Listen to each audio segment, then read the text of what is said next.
ሰላም አለይኩም ይላል። እንግዲህ ወገኖቻችን እንዴት ናችሁ? ሰላም ናችሁ?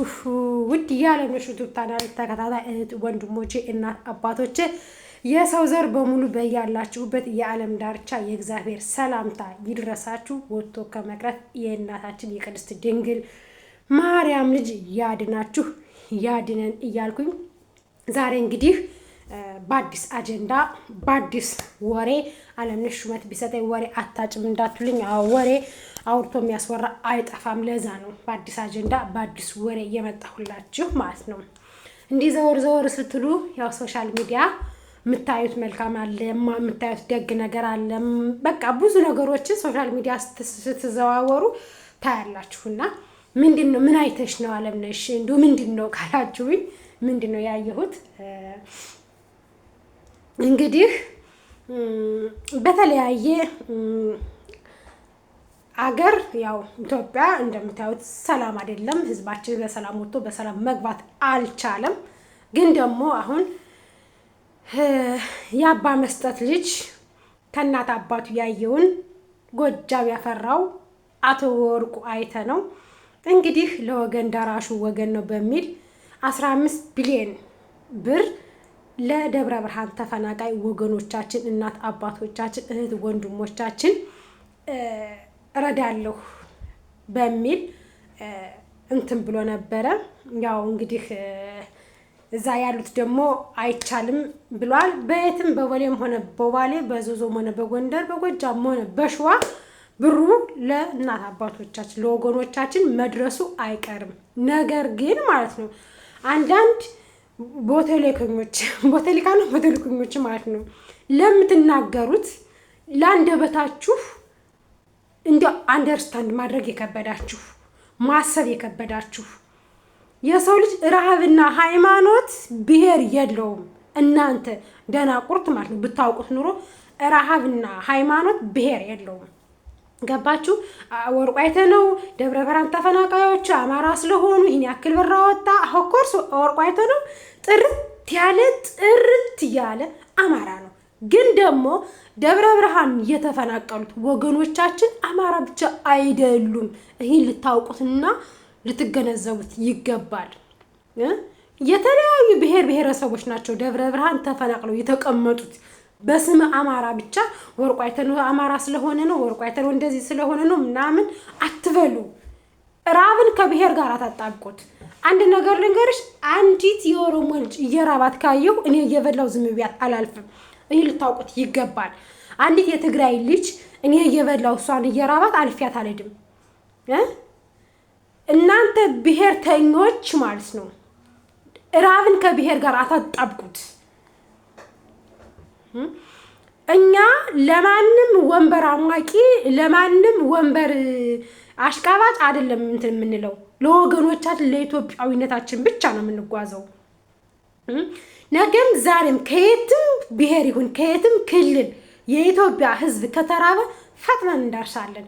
ደርሰንም እያሳየናችሁ ነው። ፈጥነን መድረስ ደግሞ እናውቅበታለን። ማብላት ማጠጣት ደግሞ እያሳየናችሁ ነው። ስለዚህ ስለ ወርቁ አይተ ነው ስለረዳ እረዳለሁ ስላለ ብሔርተኛ ነው፣ ጎጠኛ ነው፣ ዘረኛ ነው ማትሉት በቃ ማትፈነቅሉት ድንጋይ የለም። ወገን ከወገን እኛ ኢትዮጵያዊ ነን። እኛ የኢትዮጵያ ህዝብ የኦሮሞ እናታችን ናት። የኦሮሞ ደም ደማችን ነው። የትግራይ ደም ደማችን ነው። የትግራይ እናቶቻችን ናቸው። የወላይታ የጉራጌ የተለያየ ብሔር ብሔረሰቦች 85ቱ ቋንቋ ተከታይ ኢትዮጵያውያን ወገናችን ነው፣ ስጋችን ነው፣ ደማችን ነው፣ ኢትዮጵያዊ ነው። ዝም ብላችሁ ብሔርን ከብሔር ጎሳን ከጎሳ ለማፋጀት አሁን ደግሞ ሆን ብላችሁ እኛን ከትግራይ እናቶች ጋር በስመ አብ ወወልድ ወመንፈስ ቅዱስ። የሰው ልጅ ለፍቅር ነው እንጂ ለጸብ ተኝታችሁ አታሩም እንዴ? በቃ ሰው ለማባላት በቃ ሁሉም ሰው ነገር ምን ነው እናቴ? ይህን ለነገር ለምታሽቆላልጡበት ለምን አሰሩበትም? ለምን ሰው አታድኑበትም? ለምን ሰው በልቶ እንዲያድር አታደርጉም እንዴ? እናንተ ለምንድን ነው ሰው ለተገፋ ለተቸገረ ለተራበ ልርዳ ሲል ወስዳችሁ ብሔር ላይ የምትለጥፉት? መንግስት ይወቀው መንግስት እንዲበለበት መንግስት በማን ገንዘብ ማን ይፈርማል? ለምንድነው መንግስት የሚፈርም? 4 ዓመት ሞላቸው አይደል? እንዴት ተፈናቅለው እንዴት እንደተፈናቀሉ በምን ምክንያት እንዳፈናቀላቸው መንግስት ራሱ ያውቃል እንዴ? ማን ነውስ ያፈናቀላቸው? መንግስት ለምንድነው መንግስት ራሱ መርዳት ሲገባው ራሱ መስጠት ሲገባው በቃ ከወገኑ ከቤተሰቡ መስጠት እንዴት እንደሆነ ተምሮ ያደገው ጀግና ወንድማችን ወርቁ አይተነው ሊሰጥ በተነሳ ጊዜ ሁላችሁም መንግስት ይወቀው መንግስት ይፈርምበት ምናምን። ኧረ እባክህ ማርያምን እዛው መንግስት እዛው ፈርሞ ለምን አይረዳቸውም ታዲያ? እንደሚራቡ መንግስት የማያውቁ ሆኖ ነው? እንደተፈናቀሉ የማያውቁ ሆኖ ነው? ማን እንዳፈናቀላቸው እሱ ራሱ ጠንቅቆ ያውቃል እንዴ ምን ነው አይጥ ወልዳ ወልዳሉ ከጅራቷ ስትደርስ ሲጣለች ነው የሚባል። እና ዝም ብላችሁ ሰውን ከንትና ቤት ከሞጣ ቤት ገብተው የራሳችን የሚረዳ ሰው አለን ብለዋሉ ምናምን የራሳችን ያማራ የሚረዳለን ብለዋሉ ምናምን አታሽቃብጡ። ወገን ከወገንን ለማለያየት አትራሯጡ። ይሄ የብሔር አይደለም። ይሄ የማንነት ጉዳይ አይደለም። ይሄ የራብ ጉዳይ ነው። ማታ በልተህ ጧት ካልበላህ እንዴት አድርጎ አዝሮ ራስ እንደሚደፋ አዳሜ ታውቀዋለህ። ቁርስ በልተህ ራት ካልደገምክ፣ ራት በልተህ ምሳ ካልበላህ፣ ጧት እንኳን ሻይ ጠጥተን ምሳ ሰዓት እስኪደርስ ድረስ እንዴት እንደምንሆን እናውቀዋለን። ይሄ የራብ ጉዳይ ነው። ይሄ የራብ ጉዳይ እንጂ የብሔር ጉዳይ አይደለም። ታኩር አማራ ሆኖ ነው ታዲያ ለደብረ ብርሃን ወገኖቹ ሊረዳ የተነሳው? በዛች አቅሙ ምን እየሆናችሁ ነው? ከየት ነው የምትለጥፉት? ኧረ በስመ አብ ወወልድ ወመንፈስ ቅዱስ። እንዲያው ትንሽ እስቡ እስኪ፣ አርቃችሁ ለማሰብ ሞክሩ እስኪ። ወዴት እየሄድን ነው? ምን እያደረግን ነው? ማን ከማን እያጋጨን ነው? ምንስ እየሰራን ነው ለማለት እስኪ ሞክሩ። አይበቃም እንዴ? አመት እስከ አመት የሚፈሰው ደም እናንተ አላረካችሁም? አልጠገባችሁት? እህል በሰው ደም እየበቀለ ለምንድን ነው? ብንስማማ ምን ችግር አለው?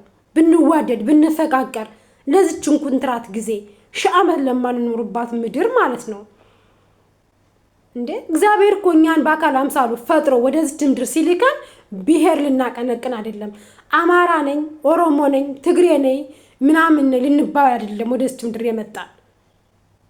ወደዚች ምድር ስንመጣ ሊፈትነን ነው መድኃኒዓለም የላከን። ለእሱ ልንገዛ፣ እሱ ልናመልክ፣ እሱ ልናገለግል፣ እሱ ባደረጋት ልናደርግ እንጂ እኛ በመብታችን አንቺ እንደዚህ ነሽ፣ አንቺ እንደዚህ ነሽ የጎጥ እንደ የአካባቢ ስም እየሰጣችሁ እኛ ኢትዮጵያዊ ነን።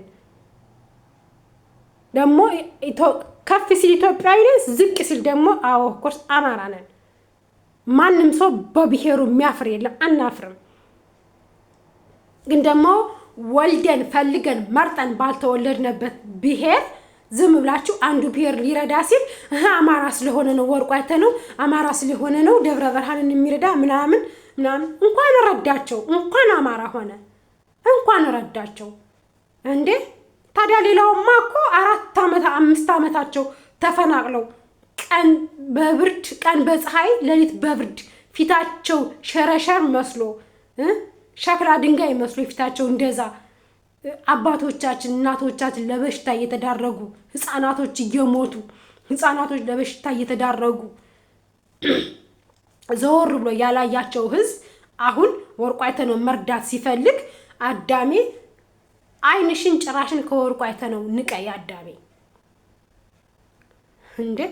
አዎ ወርቁ አይተነው ጎጃሜ ነው፣ ጎጃሜ ስለሆነ እንደዚህ ጎጃሜ ነው እንደምትሉት ደግሞ የጎጃም ሰው ማብላት ማጠጣት፣ ኑ ብሉልኝ ኑ ጠጡልኝ ለወዳጁ ይህን እጁን ቆጠህ ብትበላ ምንም የማይመስለው ለጠላቱ ግን ኮስታራ ልክ እንዳባቱ እንደበላይ ዘለቀ ነው። አራሽ ነው፣ ቀዳሽ ነው፣ ተኳሽ ነው የጎጃም ሰው ማለት ነው። አገሬ ስለሆነ አይደለም፣ ማንም የሚያውቀው ነው። ጎጃምን ማብላት ማጠጣት የአባቶቻችን ነው። መርዳት ካለን የአባቶቻችን ከእናት አባቶቻችን ከሀገራችን የወረስነው የለመነው ልምዳችን ነው። ከዚህ ጋር ወርቁ አይተነው ጎጃሜ ነው እኮ ጎጃሜ ምንም ጎጃሜ በመሆኑ ደግሞ ይኮራበታል እንጂ አያፍርበትም። ማንም ሰው የትም ደግ ጎጃም ተወለድ የትም ተወለድ ጎጃም ደግ ነው። ልንገራችሁ የጎጃም ሰው ምን እንደሚያደርግ ታውቃላችሁ? ለሚወደው ሰው ማር ያዘነብላል በርዞ ትኩስ ማር እንዲህ ወለላው እየወረደ በታች ያጎርሰሃል። ቅቤ በርጎ ፈትፍቶ ያበላሃል። ጠጅ ያወርድልሃል፣ ጥሩ ያወርድልሃል። እንዲህ ቀንዱ ደፋ ደፋ ያለ ሙኩታ የምትዋጋድሞ ያበላሃል። ማሱን አውርዶ አንጥፎ ያስተኛሃል። እግርህን አጥቦ ቁሞ መብራት አብልቶ አንተን በክብር ያስተኛሃል። የጎጃም ሰው ሲወድህ እስከ ነፍጥ እስከ ልጋግህ ነው የሚወድህ የጎጃም ሰው። ሲጠላህ ደግሞ አንተ በተራመድክ መንገድ መራመድ አይፈልግም በጭራሽ። ከነ መፈጠርህ ይረሳሃል። ከነ መፈጠርህ ከነ ማንነትህ የጎጃም ሰው ከጠላህ እስከ ማንነት ይጠልሃል። ሲወድ ግን ሰፍ ብሎ ማኛ ነጭ ጤፉን አብልቶ ያሳድርሃል። እርጎ ከገንቦ፣ ጠላው ከገንቦ ከጋኑ ብርዙ ምኑን ልበልህ ለጎጃም ሰው? ምኑን አውርቼ ምኑን ልጨርስልህ? ስለ ጎጃም ሰው ጠይቀኝ ወገኔ፣ ልነግርሃለሁ። እና ዝም ብላችሁ ብሔርን ከብሔር ለማጋጨት አንድ ሰው ሊረዳ ሲነሳ ለማሸማቀቅ ድጋሜ መርዳት እንዳያስብ ድጋሜ አፋችሁ ስትከፍቱበት መርዳትን እንዳይፈልጋት ለማድረግ ሰውን ከማሸማቀቅ ወደኋላ ራቁ። ብትችሉ መርዳትን ልመዱ። ከኛ ተማሩ። ከአማራዎች መስጠትን፣ ማብላትን፣ ማጠጣትን ከኛ መማር አለባችሁ። ዝም ብላችሁ በቃ እኛን ከትግራይ እናቶች ጋር እኛን ከትግራይ ህዝቦች ጋር ለማባላት እኛ የትግራይ ህዝብ እናታችን ነው፣ ህዝባችን ነው፣ ወገናችን ነው፣ ደማችን ነው። ድንጋራችሁ ወንበር ለማሞቅ ለስልጣን ብሎ ይሄ አፈሙስ የሚያዞረውን አይደለም። እኛ የትግራይ ሙሉ ህዝብኛ ካልቸራችን፣ እምነታችን፣ አልባሳታችን፣ ቋንቋችን አንድ ነው። እኛ የኦሮሞ ህዝብ ህዝባችን ነው። የኦሮሞ ህዝብ ደማችን ነው። እኛ የጠላን ወንበር አሟቂው አሽቃባጩን ነው። ገባችሁ? ደግሞ አላችሁ አንድ እኔ ይቅርታ አድርግልኝ ካድሬ እውነት እኔ ማለት እኔ አንድ ድሃ የአረብ ሀገር ሽንት ቤት ጠራጊ ነኝ። ግን ደግሞ አንድ ካድሬ አለ አንድ ሪድዋን ሁሴን ነው ምናምን የሚባል ማለት ነው። ብትችል ሄደህ ብታያቸው ተፈናቅለው ምን ላይ እንዳሉ። አንተ ያንተ እናት ብትራብ ያንተ አባት ቢራብ አይደለም እርዳታ ጠይቀህ ሰርቀህ ታበላቸዋለህ። እኔም የማደርገው ነገር ነው። የኔ እናት ተፈናቅላ ሸራ ላይ ወድቃ እኔ እንደፈለኩ መራመድ አልችልም። ከቻልኩ ሰርቼ ለምኜ፣ ካልቻልኩ ደግሞ አቅሜ በላይ ከሆነ ነፍሴንም ቢሆን አሳልፌ ሰርቄ እናቴን አበላታለሁ። ገባህ? ያንተ እናት አባት ከደላ አልጋቸው ከሞቀ ቤታቸው ተኝተው በልተው እያደሩ ደብረ ብርሃን ላይ ግን እናቶቻችን አባቶቻችን በረሃብና በብርድ በሙቀትና በፀሐይ እየተፈራረቀባቸው ከሞቀው ቤታቸው ወድቀው ሸራ ላይ ወድቀው ወጥተው ሸራ ላይ ወድቀው፣ አንተ ግን በቃ አላደለ እባብ የሆነ ምላስህን እየሰነዘርክ ሰውን ትነድፋለህ። በእውነት ግን እግዚአብሔር ቅርብ ጊዜ ነው። እናንተን ለፍርድ የሚያበቃበት ጊዜ፣ ለፍርድ የሚያቆምበት ጊዜ ቅርብ ነው፣ ሩቅ አይደለም። እመኑኝ። ደግሞ በኢትዮጵያ ሕዝብ የምትቀልዱ በወገኖቻችሁ በተፈናቀሉት እናት አባቶቻችን፣ በተራቡት በሚቸገሩት ወገኖቻችን የምትቀልዱ፣ የምታፌዙ፣ የምትስቁ፣ በራባቸው የምትሳለቁ፣ በችግራቸው የምትደሰቱ እነሱ ሸራ በመውደቃቸው ፈልገው ሳይሆን ሳይወዱ በግዳቸው ከሞቀ ቤታቸው አፈናቅላችሁ ሸራ ላይ ለጣላችኋቸው እመኑኝ ፍርዱ ቅርብ ነው። ፍርዱ ቅርብ ነው። እኛ በጉልበት አንመካም፣ በእግዚአብሔር ግን እንመካለን። ምክንያቱም ነገ ያሳየናል ፍርዱን ማለት ነው። እያንዳንድሽ እንዳዴ ሄደሽ ይቅር በሉኝ የኢትዮጵያ ሕዝብ ትያለሽ። አንቺ ለስልጣን ብለሽ፣ አንቺ ለወንበር ብለሽ አዳሜ። ወገኖቻችን ግን በዛ ላይ ደግሞ ሰው እንርዳቸው ሲል ደግሞ ሌላ አጀንዳ እየመዘዛችሁ እንዳይረዱ በራበዛው ቆርፍደው እንዲሞቱ እያደረጋችሁ ላላችሁት ግን እውነት እግዚአብሔር ከላይ ፍርዱን ይስጣችሁ። ሌላ ምንም እንድንላችሁ አንችልም። እኛ ምንም ነገር የምንል አቅሙም የለንም። ግን ደግሞ ቸሩ መድኃኒዓለም ያሳየናል የእናንተን ነገር። በእውነት እግዚአብሔር የስራችሁን ይስጣችሁ። ሌላ ምን ልንላችሁ ታስባላችሁ? ቸሩ መድኃኒዓለም የስራችሁን ይስጣችሁ። ሌላ ምንም ነገር ልንላችሁ አንችልም። እናንተን በጣም ባለጌ ናችሁ። ማርያምን በጣም ደግሞ ወደ ዘር ወደ ብሔር እኛ ብሔርተኛ አንፈልግም። በአሁኑ ሰዓት ራብ ብሔር የለውም። ራብና እምነት ብሔር የለውም ብታውቁት ማለት ነው። ማርያም ማፈሪያ ናችሁ። ማፈሪያ ማለት ነው። ለማንኛውም ውድ ኢትዮጵያውያን የዓለምነሽ ዩቲዩብ ቻናል ተከታታይ እህት ወንድሞቼ ላይክ፣ ሼር፣ ሰብስክራይብ እያደረጋችሁ ሀሳብ አስተያየታችሁን ኮሜንት አስቀምጡልኝ። የተሳሳትኩት መስመር ያለፈ ቃላት ከተናገርኩ ደግሞ በሀሳባችሁ አርሙኝ። እወዳችኋለሁ። መልካም ቀን